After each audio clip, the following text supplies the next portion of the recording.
Do you like Magic the Gathering? Do you like Commander? Do you like sharks? Do you like winning? Do you like spending less money and still winning? Do you like playing popular commanders? Well, I have built you the most popular commander on EDH Rec for the set Aetherdrift. Right now, it is on Architect. It is in the description. But if you guys want to know what's in it, then I will explain that in this video right now. Stick to the end, guys, if you want to know everything there is to know about Mr. Captain Howler Sea Scourge. And if you wait until the end, I may just give you a little sneak peek of, I can't say what it is, but stick to the end to find out.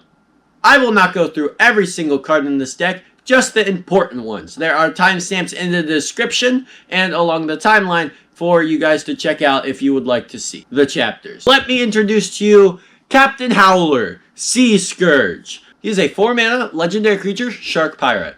What do you get for 4 mana with this commander? Well, he is a 5/4 with Ward 2 and Pay 2 life. Whenever you discard one or more cards, target creature gets +2/+0 until end of turn for each card discarded this way.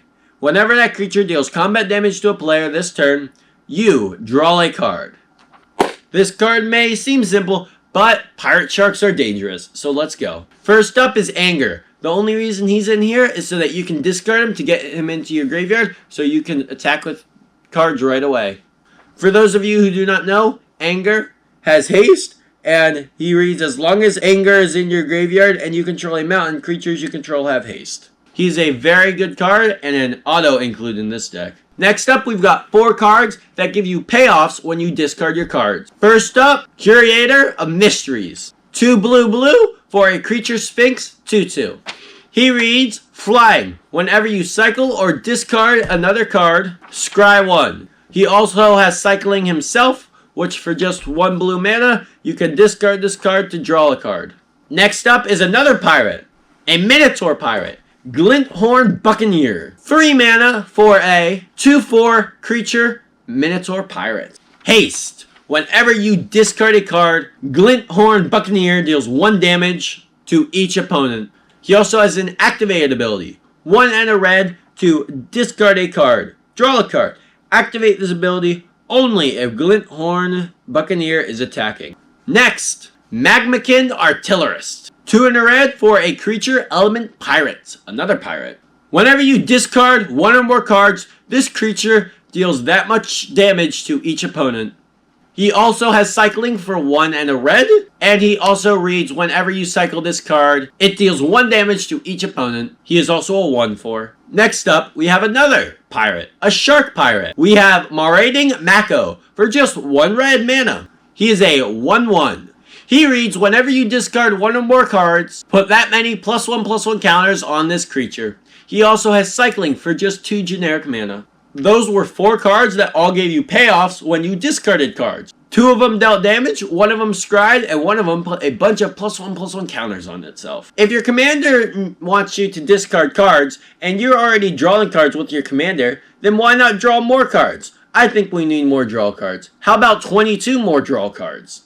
All of these cards are fairly simple. All they want you to do is draw cards. There is one card I would like to read. Teferi's Ageless Insights. 4 mana for a legendary enchantment. If you would draw a card, except the first one that you draw in each of your draw steps, draw 2 cards instead. We also have Windfall. Next up, we have 37 lands, 34 of them being basics, 2 of them being cycle lands, and the last one being Reliquary Tower, so you can keep all those cards that you draw.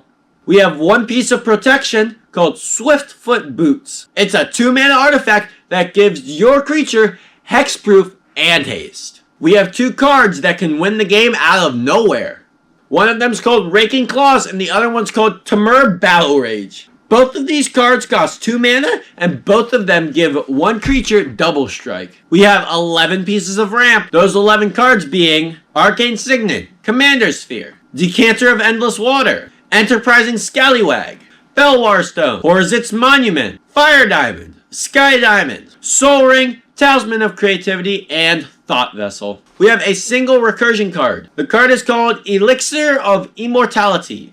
For 1 mana, you get an artifact. It's got an activated ability that reads 2, tap, you gain 5 life, shuffle, Elixir of Immortality, your graveyard into their owner's library. We've got 13 removal. I'm not going to read through the removal. The removal is a lot of similar cards to other decks I have built, so if you want, you can go down and look at what the removal is in the description via Architect. We've got 5 token generators: Chasm Skulker, Mischievous Mystic, Ominous Seas, Shark Typhoon, and the Locust God. All of them create tokens, but in different ways. The Locust God is obviously the most powerful out of all of these in my opinion, because it will create a ton of insect tokens. But let me know what you think in the comments below. Here's that special surprise I told you guys about.